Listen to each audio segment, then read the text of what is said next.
할렐루야. 아멘. 한 주간도 하나님의 은혜 가운데 평안하셨지요? 아멘. 네, 날마다 우리 가운데 하나님의 그 보호하시는 은혜가 넘쳐나게 되기를, 가득하게 되기를 예수님 이름으로 축복을 드립니다. 아멘. 제가 언젠가도 이 노랫말을 한번 읽어드린 적이 있는데, 얼굴만 예쁘다고 여자냐? 마음이 고와야 여자지라고 하는 이 내용이요.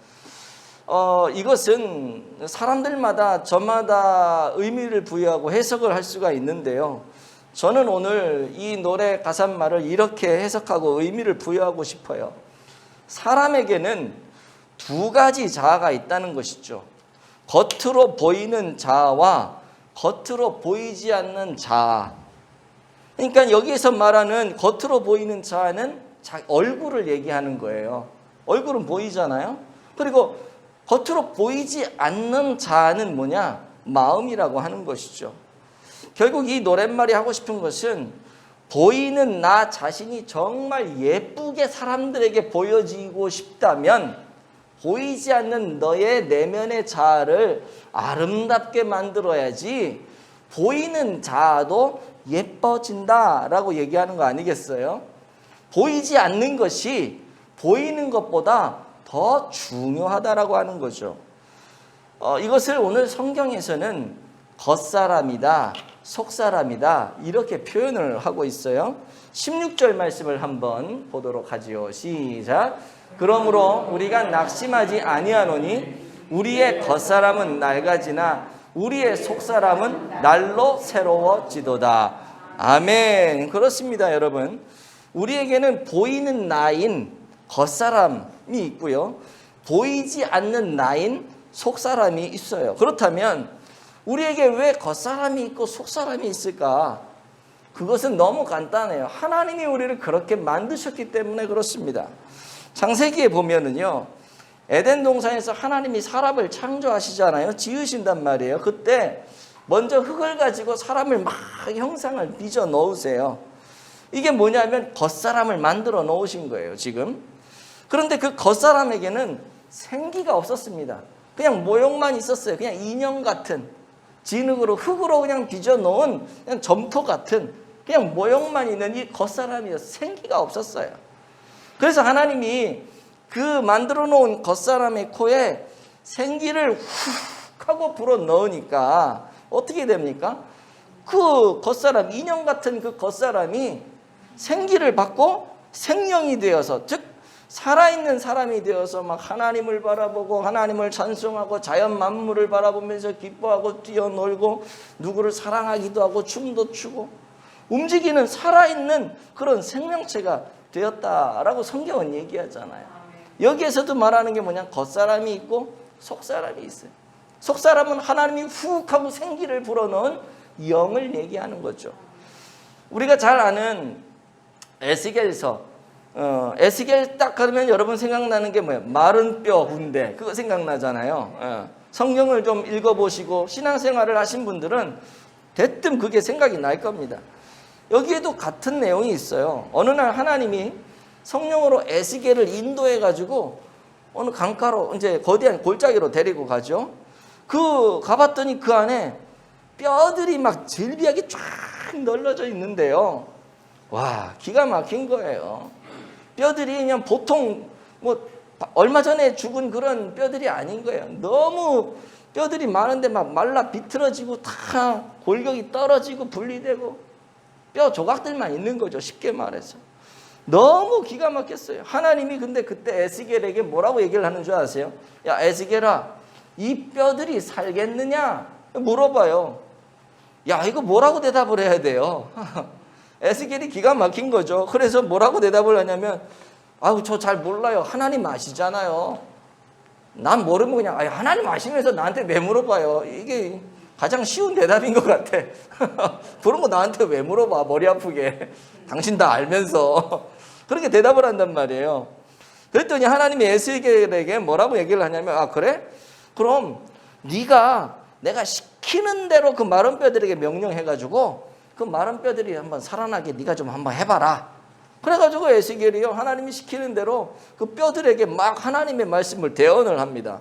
그랬더니 정말 신기하게 막 죽은 지 한참 오래가 뼈가 말라 비틀어졌는데 그 뼈들이 하나님의 음성을 말씀을 대언하는 그 말씀을 딱 듣고 나서 어디서 막 뼈들이 차차차차 막 오더니 무슨 영화를 보는 것처럼 뼈가 쫙쫙쫙쫙쫙 맞춰주더니 사람의 골격이 쫙쫙쫙 나오는 거예요. 와, 신기하죠. 그러더니 뼈가 딱 맞춰지니까 거기에 막 힘줄이 생기고 살이 돋아나고 그 위에 꺼죽이 덮이고 딱 보니까 완전히 사람이야. 엄청나게 많은 수많은 그 무리들이 거기에 쫙 누워 있는데요. 모양만 있었던 거, 모양만, 겉모양만. 그때 하나님이 에스겔에게 또 말씀하세요. 야, 너 생기에게 명해가지고 그 겉사람들, 지금 만들어진 그 겉사람들에게 생기가 들어가게 해라. 그랬더니 에스겔이 명령대로 생기들에게 막 명령을 하는 거예요. 생기야 들어가라 명령을 하니까 사방에 흩어져 있던 생기들이 다 와가지고 그 누워있는 겉모양만 사람인 거기에 막 다 들어가고 나니까 이 사람들이 진짜 살아나가지고 살아있는 어마어마한 큰 군대가 되었다.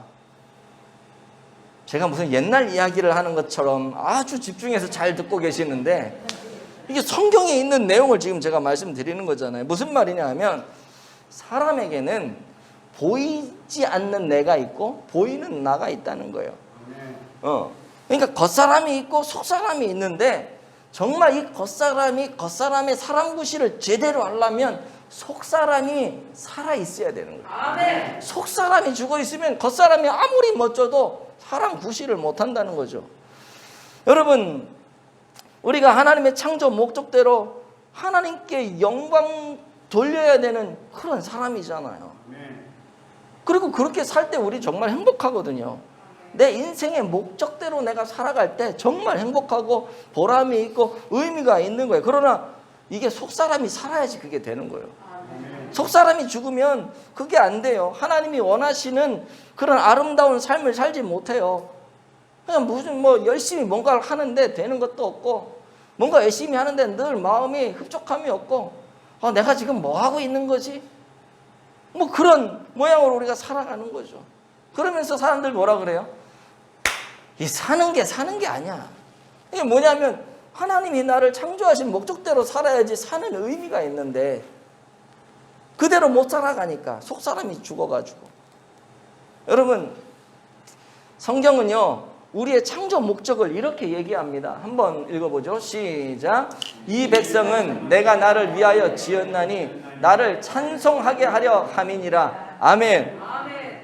하나님이 우리를 창조하신 목적은요 우리로 하여금 하나님이 영광 받으시도록 하나님을 하도록 하기 위해 우리를 만들었다는 거예요. 우리가 살아가면서 하나님은 정말 대단하신 분이야. 하나님 정말 짱이야. 난 하나님 없으면 정말 못 살아. 하나님 나의 전부야. 하나님이 나를 지으신 창조주야. 그분만이 내게 해답을 주실 수가 있고 그분만이 나를 해결하실 수가 있어. 그 하나님을 내가 지금 이렇게 믿고 이렇게 살아가는 게 난 너무 좋고 너무 행복해. 아이고 하나님 감사합니다. 하나님 내 삶을 통해 영광 받아주세요. 이게 우리의 삶이 되어야 되는 거예요. 말만 이렇게 하는 게 아니라 그렇게 살아가야죠. 그래서 우리의 행동을 통해서 우리가 하나님께 영광 돌리고 다른 사람들이 우리의 모습을 보면서 야, 예수 믿는 사람 정말 다르구나. 그 주일날마다 교회 간다 하더니 야, 뭔가 다르긴 다르구나. 저렇게 살아간다면 이 힘든 세상에 어떻게 저렇게 밝게 살아갈 수가 있지? 비결이 도대체 뭐지? 저게 예수 믿는 사람들이 저렇게 산다면 나도 예수를 좀 믿어봐야겠는데, 나도 하나님을 좀 믿어봐야겠는데, 나도 교회를 좀 가봐야겠는데.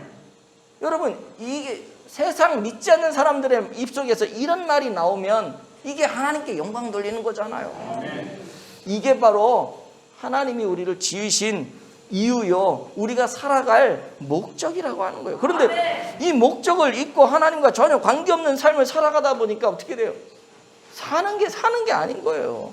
기쁨도 없고 즐거움도 없고 행복도 없고. 왜 그래요?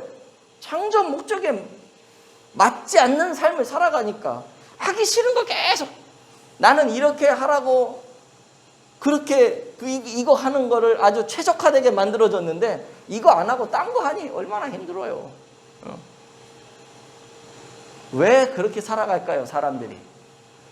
속사람에 문제가 생겨서 그래요.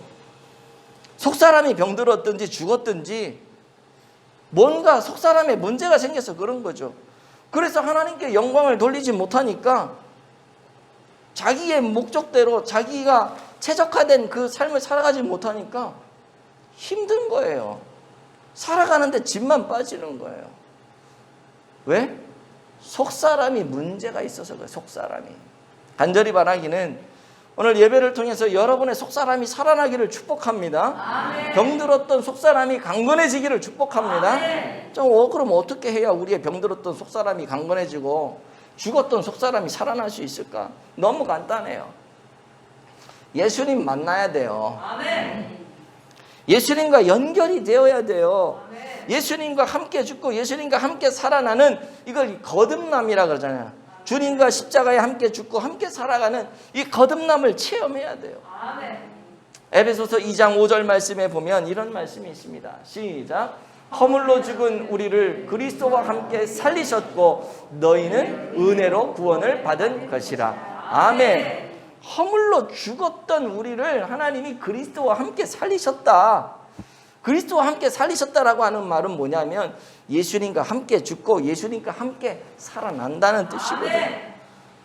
이것은 우리의 겉사람을 두고 얘기하는 게 아닙니다. 우리가 예수 믿는다고 우리의 육신이 그냥 죽지 않잖아요. 우리가 예수 믿고 거듭난다라고 하는 것은 우리의 영이 예수님과 함께 십자가에 못 박혀 죽고 그 영이 다시 새로운 영으로 살아나는 걸 얘기하고 있어요. 속사람이야. 속사람에 관한 이야기예요. 여러분, 죽는다라고 하는 게 뭐예요? 죽는다라고 하는 것은요, 없어지는 게 아닙니다. 우리는 죽는다 그러면 없어진다 이렇게 생각할 수 있는데 죽는 거는 없어진다는 의미가 아니에요. 죽는 거는요, 단절을 의미해요. 단절. 교통하지 않는 거, 소통하지 않는 걸 의미합니다. 생각해 보세요. 여러분, 사람이 죽는다고 그 자리에서 그 육신이 없어지나요? 안 없어져요. 단지 소통이 안 될 뿐이에요. 육신은 그대로 있어. 몸은 그대로 있어. 죽어도 이목구비 뚜렷하게 그대로 다 가지고 있어요. 그런데 그 죽은 사람 보고 내가 당신 사랑해 하면서 막 눈물을 흘리면 그 사람이 그 말을 듣고 감동을 받아가지고 벌떡 일어납니까? 안 그렇잖아요. 평생을 막 바람 피우고 아내 속썩이다가 죽었어. 그 아내가 그 죽은 남편 앞에서 막 분통을 터뜨리며 욕을 바가지로 해도 그 누워있는 그 사람은요, 그 이야기 듣고 벌떡 일어나서 화를 내지 않아요. 화도 내면 안 되지만 이게 뭐냐면은 단절이 된 거예요. 소통이 아예 끝나버린 거예요. 우리의 속사람이 죽는다는 것은 이처럼 하나님과 우리가 단절됐다는 거예요. 우리의 속사람은 하나님이 우리의 몸에 생기, 즉 영을 불어넣어 주신 거라고 말씀드렸잖아요. 그리고 이 영이라고 하는 이 기관은요, 영이신 하나님과 우리가 교통하고 소통할 수 있는 유일한 기관이거든요. 그러니까 짐승들은 하나님과 교통할 수 없어. 왜냐? 짐승들은 영이 없어요. 사람에게만 영이 있어.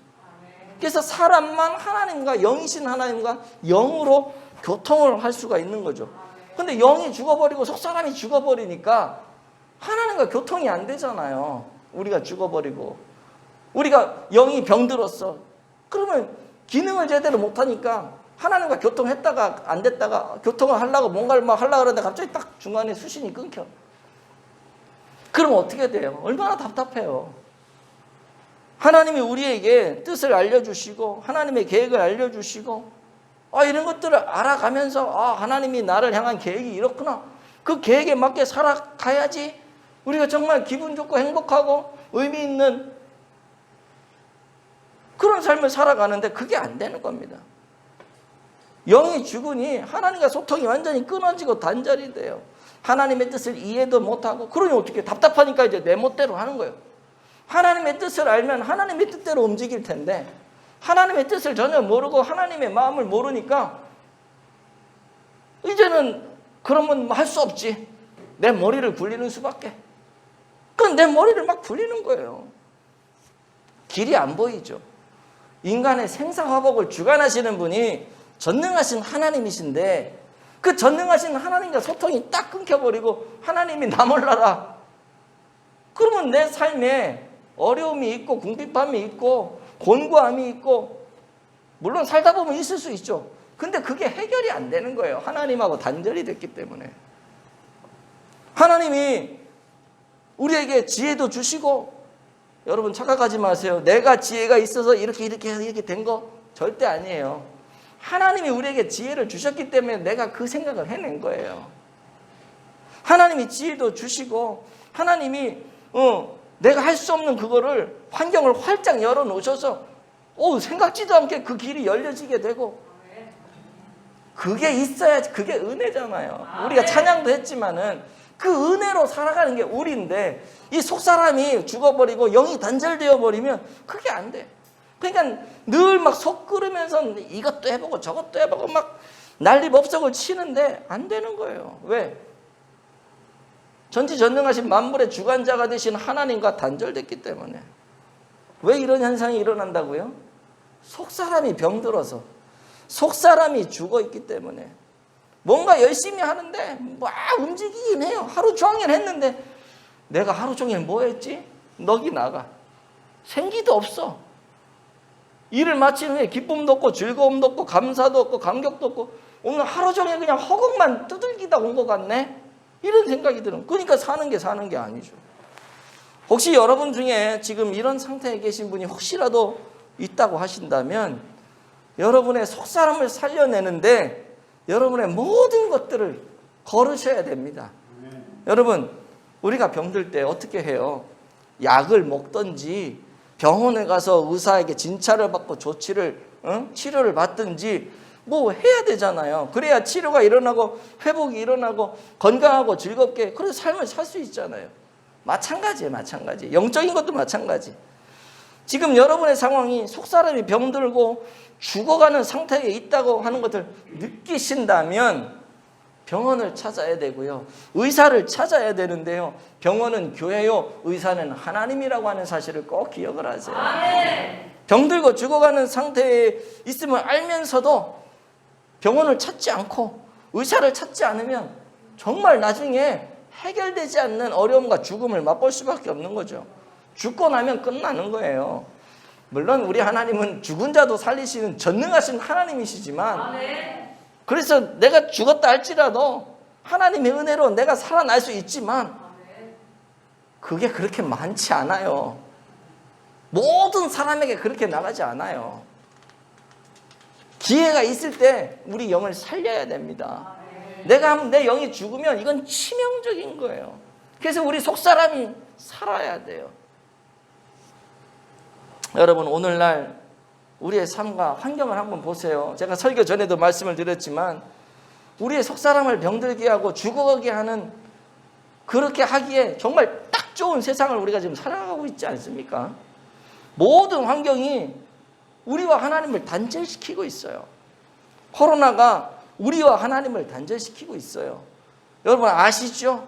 이게 우리와 하나님을 단절시키고 있어요. 우리 마음에 두려움을 주어서 밖에 나가지도 못하게 하고요. 우울한 마음이 찾아오게 하기도 하고요. 맥이 빠지고 더 나아가서 교회를 가지 못하게 해요. 그러면서 이 사회적 거리라고 하는 이거를 이제 빌미를 삼아가지고 합법적으로 교회를 못 나가게 합니다. 안 나가도 전혀 상관이 없는 거야. 교회를 안 나와도 사회적 거리 4단계니까 당연히 못 나온다. 목사들도 성도들에게 어쩔 수 없다라고 얘기를 하는 이 시대, 합법적으로 교회 안 나와도 되는 그런 시대를 오늘 우리가 지금 살아가고 있어요. 그러면 진짜 온라인 예배를 잘 드리면 되죠. 근데 그게 쉽냐고요. 온라인 예배를 드리는 분들이 이번 주에도 저한테 몇 분이 얘기를 하셨는데 이구동성으로 하는 말씀이 뭔 줄 아세요? 예배가 예배 같지 않다는 거죠. 오늘 아침에도 여러분들 중에 그런 얘기들을 하셨잖아요. 저한테. 어떤 분 그래요. 분명히 온라인으로 들어가서 스마트폰으로 예배를 드리고 있는데 분명히 우리 교회도 맞고 우리 목사님도 맞고 우리 목사님이 설교를 하는 것도 맞고 모든 게 다 맞는데 우리 목사님 같지 않고 다른 교회 온 것 같고 집중도 안 되고, 그 얘기를 주중에 어떤 분이 저한테 전화를 하셔서 그런 얘기를 하시더라고요. 무엇보다도 예배 감동이 하나도 없대요. 집중도 안 된대요. 은혜가 안 된대. 은혜가 말도 못하게 떨어진대. 이게 비교할 수가 없대요. 그런데요, 이상하게도 그런 마음이 들면 생명 걸고 교회를 와야 되잖아요. 근데 막상 주일이 되어서 교회를 가려고 그러면 온라인 예배에 적응이 돼가지고 교회 가기가 싫은 거야. 불편한 거야. 이제 가려면 옷도 주워 입어야 되고 찍어 말라야 되고 차비도 들어가고 이것저것 시간도 왔다 갔다, 모든 것들이 낭비인 것 같고 그냥 간단하게 할 수 있는 걸 굳이 가야 되나? 이런 생각이 갑자기 막 물밀듯이 몰려들기 시작하는 거죠. 너무 빨리 온라인 예배에 적응을 해버린 것 같아, 성도들이. 예전에는 무슨 일이 있어도 주일 예배는 내가 사수해야겠다, 주일 성수를 생명처럼 지키고 반드시 주일 예배를 지켰는데, 요즘은 그냥 아예 온라인 예배 드리면 되지 뭐, 그러면서 실시간 온라인 예배를 드린단 말이에요. 그래도 그 시간에 들어와서 최선을 다해서 갖출 거 갖추고 마음을 다해서 예배를 드리면 다행이죠. 어떤 경우는 너무 바쁘니까 이 시간 예배 드려야 되는데 지금 이거 처리를 해야 될 게 있는데 그럼 이거부터 처리하고 나중에 재방송 보지. 예배를 재방송으로 봐요. 이런 시대를 우리가 살아. 감도가 당연히 떨어지죠. 감도가. 그래도 재방송이라도 보면은 다행이야. 열심히 뭔가를 하다가 재방송 봐야지 했는데 타이밍을 놓쳤어. 그러면 자기도 모르게 일주일이 훅 지나가 버려. 그러면 예배 못 드리고 일주일이 그냥 쭉 지나가는 거예요. 나도 모르게 속사람이 병들고 죽어가고 하나님과 단절이 되어져 가고 소통이 중단되어 가고 있는 거죠. 혹시 여러분 안에 이런 현상이 있다면 빨리 여러분의 속사람을 회복시켜야 돼요. 이것이 회복이 안 되면요, 기도가 막힙니다. 기도를 해도 기도가 안 나와요. 말씀을 읽어도 몇 구절 이렇게 읽다 보면 졸려워. 귀로 말씀을 듣는데 하나도 귀에 들어오지가 않아. 마음에 새겨지지가 않아. 이해도 안 돼. 그러니 하나님의 뜻을 내가 들을 수가 없으니 내 생각대로, 내 판단대로 내가 머리 굴려서 살아갈 수밖에 없는 거죠. 근데 나중에 보니까 어때요? 결과물이 없어. 뭔가 열심히 했는데 뭔가 해서 막 버는 것 같은데 나중에 대차대조표 결산을 해보니까 뭔가 열심히 했는데 남는 건 하나도 없어. 그냥 내 힘만 빠져 있어. 여러분 이런 거 느껴보셨어요? 그러면 여러분 속사람에 문제가 있는 거예요. 속이 병들어 있는 거예요. 때문에 우리의 속사람을 살리는데 최선을 다해야 됩니다. 보이지 않는 나를 가꾸고 건강하게 해야 되는 거예요. 하나님과 늘 연결이 되어 있어야 돼요. 우리 주님과 늘 연결이 되어 있어야 돼요. 그럴 때 나타나는 현상이 뭐냐? 허무하지 않아요. 낙심하지 않아요. 절망하지 않아요. 오늘 성경이 이걸 말씀하잖아요. 16절 시작. 그러므로 우리가 낙심하지 아니하노니. 아멘. 여기 그러므로라고 하는 말은요, 지난주에도 제가 말씀을 드렸지만 보배를 질그릇에 담고 살고 있으므로, 이런 뜻이거든요. 보배가 뭐라 그랬어요? 하나님의 영광을 아는 지식. 하나님이 지식의 빛을 주셔가지고 하나님의 영광을 보게 하고 하나님의 영광을 알게 하는 그런 감각을 우리에게 주신 거예요. 그래서 이게 보배거든요. 이 보배를 내가 가지고 사니까 우리가 살아가면서 늘 하나님의 영광을 보고 하나님을 바라보며 살아가는 거예요. 그러니까 낙심하지 않는 거죠. 낙심할 수가 없는 거죠. 이걸 다른 말로 하면 하나님의 영광을 아는 그 지식을 통해서 하나님의 영광을 본 사람, 이게 뭐냐? 속사람이 살아있는 사람. 죽었던 속사람이 변화되어서 날마다 새롭게 되어서 살아있는 그 사람, 그래서 하나님의 뜻을 알고 하나님의 그 마음을 아는 사람, 하늘나라를 본 사람 절대로 절망하지 않는다는 거예요. 낙심하지 않는다는 거예요. 왜요? 이 사람은요, 지금 보여지는 현상을 보면서 그것에 좌지우지 되지 않고 보여지지 않는 영적인 세계를 바라보면서 살아가기 때문에 낙심하지 않는 거예요. 여러분, 속사람이 살아있는 사람, 보이지 않는 나가 건강하게 살아있는 사람은요, 눈에 보이는 것 때문에 흔들리지 않습니다. 지금 눈에 보이는 거는 절망인데 그거 눈에 보인다고 절망하지 않아요. 왜? 영적인 세계를 바라보면서 하나님이 내게 주신 그 믿음을 가지고 살아가기 때문에 절대 낙심하지 않아요. 지금 내 눈에 펼쳐진 상황들이 전부가 아니라는 것을 이 사람은 아는 거죠. 그 이후에 펼쳐진 멋지고 휘황찬란한 아름다운 세계, 나를 향한 아름다운 계획이 있다는 것을 보았기 때문에 절대로 낭망하지 않아요. 어제 우리 교회 카페에 한 달에 한 서너 번 오시는 손님이 있어요. 거의 토요일 날 와서 핸드드립 드시는 분인데 그분이 오셨어요. 그분이 오셔가지고 제가 이제 오랜만에 오셨길래 말을 좀 건넸죠. 좀 이야기할 수 있는 그런 관계가 되니까. 그래서 아유 손님 오늘 쉬세요. 그랬더니 아 예 원래는 쉬는데 오늘은 일 나가야 됩니다. 그러더라고요. 그래서 아 그러세요. 커피 한 잔 먹고 가려고요. 그러더라고요. 그래서 아 그러세요. 아유 사는 게 힘들죠. 힘들어요. 혹시 그때 같이 오셨던 아내분도 그 맞벌이 같이 하시나요? 그랬더니 아유 사장님 요즘에 맞벌이 안 하면 못 살아요. 저한테 그러는 거예요. 그러면서 입에 물어보지도 않았는데 입에 뭐 수도꼭지를 틀어놓은 것처럼 자기 상황을 막 줄줄줄줄 이야기하는데 자기 혼자 한 20분을 얘기하더라고. 여기 서가지고. 그래서 쭉 다 들었는데 제가 그걸 뭐 다 얘기할 수는 없지만 그분의 결론이 뭐냐 하면 와 앞이 안 보이고 막막하대요.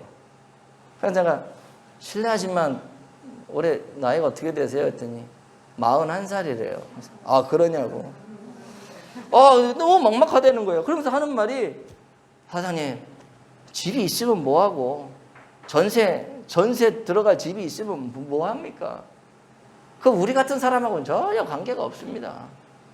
그거 요즘에 저 같은 사람이 집을 사고 전세를 들어 그거 뭐 다 제 돈이겠습니까? 다 은행 빚이거든요. 제가 직장을 15년 생활을 하면서 이 사람이 금융권에 있어요. 그래도 좀 이름이 있는 금융권 같은데 제가 직장 생활 15년 하면서 진짜 뼈 빠지게 벌었는데 뭐 하는 게 하나도 없어요. 그러는 거예요, 저한테. 생각해 보세요 하면서 막 따지는 거. 한 달 생활비에 뭐 들어가고 자기 친구들 보니까 애들 교육비로 한 달에 180만 원씩 들어가고 그것만 들어가냐 뭣도 해야지 살아야지 사는데 100만 원 뭐 하는데 100만 원 하면은 최소 비용이 480만 원 나오는데 한 달에 최소 비용이. 그러니까 자기 또래가 지금 돈이 제일 많이 들어갈 때라는 거예요. 애들이 막 커가면서 학원 보내야 되고 이걸 다 하려니. 그러면서 맞벌이 안 하면 도저히 감당이 안 된다는 거야. 근데 지금 현재는 그렇게 해서 꾸려가지만 나중에 미래가 하나도 없다는 거예요. 15년 동안 벌었는데 통장 보니까 쌓여진 돈이 없다는 거예요. 그러니까 요즘에 명퇴를 좀 권고받나 봐요. 이 사람이 41인데.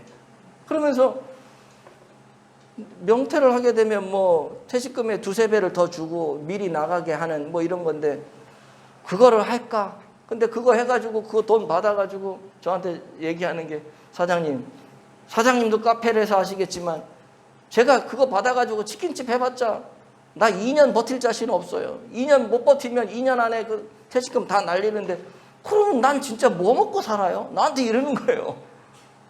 너무 힘들다는 거예요. 정말로 특별한 몇몇 부모님이 돈이 많아가지고 뭐 전세를 살든 월세를 살든 뭘 하든 아무런 문제 없는 그런 애들 몇몇 빼놓고는 지금 현실이 다 저 같아요. 그 얘기를 내가 물어보지도 않았는데 나한테 막 하면서 맨 마지막에 뭐라고 얘기를 하냐면 자기 이제 선배들 막 50대 중반 되는 그 선배들이 옛날에는 이렇게 하면 돼 그랬는데 이제는 그런 말도 못 한대. 옛날에는 이렇게 해 그러면 됐는데 이제는 이렇게 해 그러면 안 된다는 거예요. 시대가 바뀌어가지고 모든 패러다임이 바뀌어가지고 선배들도 지금 다 손 놓고 있는 상황이고 너무 힘들다는 거예요. 그러면서 그분이 맨 마지막에 그 선배들이 하나씩 자살을 한다는 거예요. 꿈이 없다는 거야. 그러면서 자기는 사실 사장님 저 그 사람들 진짜 99% 공감해요. 딱 그러더라고. 너무 힘들다는 거야. 소망이 없대. 살 이유가 없대. 뼈 빠지게 벌었는데 남는 건 하나도 없고 뭐 집 한 채도 가질 수가 없고 내 돈은 하나도 없고 야, 그 얘기를 막 하는데요. 야, 요즘 시대를 그냥 그대로 그 사람을 통해 하나님이 나한테 쫙 비춰주는 거예요. 그 절망해요, 그 사람. 그래서 제가 목사잖아요. 내가 목사라고 얘기는 아직 안 했지만은, 저 뭐 어떻게 해요? 아, 낙심하지 마세요. 소망을 갖고 속사람을 살려야 됩니다. 내가 이렇게 할 수 없잖아, 그분한테. 그래가지고 제가 그냥 간단하게 매듭은 줬어요. 아유, 힘내세요. 아, 그래도 살아야죠. 잘 될 겁니다. 그러고 이제 말았죠. 마무리를. 근데 이분이 너무 힘든 거예요. 너무 힘든 거예요. 근데 제가 여러분들에게 왜 이 얘기를 하냐면요. 그분이 그렇게 힘든 이유, 이 안에 보배가 없어서 그래요. 보배가 있으면은요, 저도 힘들고 여러분들 지금 다 힘들잖아요. 버틸 수 있고 희망이 있고 소망이 있는 이유는 우리 안에 보배가 있어서 그래요. 이걸 경험을 해야 돼요. 근데 하나님과 소통이 돼야 되는데 이 영적인 이 속사람이 살아서 하나님과 소통을 해야지 이 보배를 보고 보배를 유지할 수가 있는데 그게 안 되니까 낙심하는 거죠. 이 세상의 현상만을 보면서 낙심하는 거예요. 절망하는 거예요. 그러나 오늘 우리는 왜 이 절망적인 상황 속에서도 버티고 살아갑니까? 믿음으로 사니까.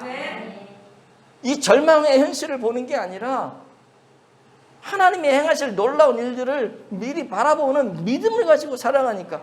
그 구체적인 믿음이 뭐냐? 오늘 17절 18절에 나와요. 한번 읽어보죠. 시작. 우리가 잠시 받는 환난에 경한 것이 지극히 크고 영원한 영광에 중한 것을 우리에게 이루게 함이니 우리가 주목하는 것은 보이는 것이 아니요 보이지 않는 것이니 보이는 것은 잠깐이요 보이지 않는 것은 영원함이라. 아멘. 우리가 믿는 믿음은 바로 이거예요. 뭐냐? 잠시 받는 환난에 경한 것. 지금 우리가 받고 있는 환난은요, 잠시 받는 거라는 거예요. 이걸 우리가 믿는 거예요. 그리고 경한 것이에요. 지금 우리가 당하는 환난은 나 정말 죽겠네 하지만 사실은 경한 거라는 거예요. 뭐에 비하면? 영원한 영광에 비하면, 우리가 앞으로 누릴 영원한 영광에 비하면 그건 지극히 경한 거고 잠깐이라는 거예요. 영원하다는 건 뭐예요? 시간 끝이 없다는 거예요. 끝이 없는 그런 무궁무진한 그 시간 속에서 지금 우리가 한평생 길면 100년을 사는데 이 100년 동안이라고 하는 이 시간, 이 100년 전체가 다 힘들어도 영원한 그 영광의 시간 속에 100년을 비하면 아주 짧은 시간, 불교에서 찰나라 그러죠. 찰나, 눈 깜짝할 사이, 정말 짧은 시간이라는 거예요. 그걸 우리는 믿는다는 거죠. 우리 속사람이 하나님의 뜻을 알게 하셨기 때문에, 그걸 봤기 때문에 우리는 그걸 믿는다는 거예요. 그리고 영원한 영광은 아주 중하고 크고 위대한 건데 그거에 비하면 내가 지금 당하는 이 환난은 너무 가벼우다, 별것 아니다, 깃털 같은 거다. 그거를 우리는 믿는 거예요. 그게 우리의 믿음이잖아요. 속사람이 살아있는 사람은 그걸 믿고 이겨내는 겁니다. 또 뭐예요? 우리에게 이렇게 하면 우리가 주목한다는 거 하는 것은 응시하는 거. 지나가다 이렇게 한번 뚝 쳐다보고 가는 게 아니고 뚫어지게 쳐다보는 거야. 뚫어지게.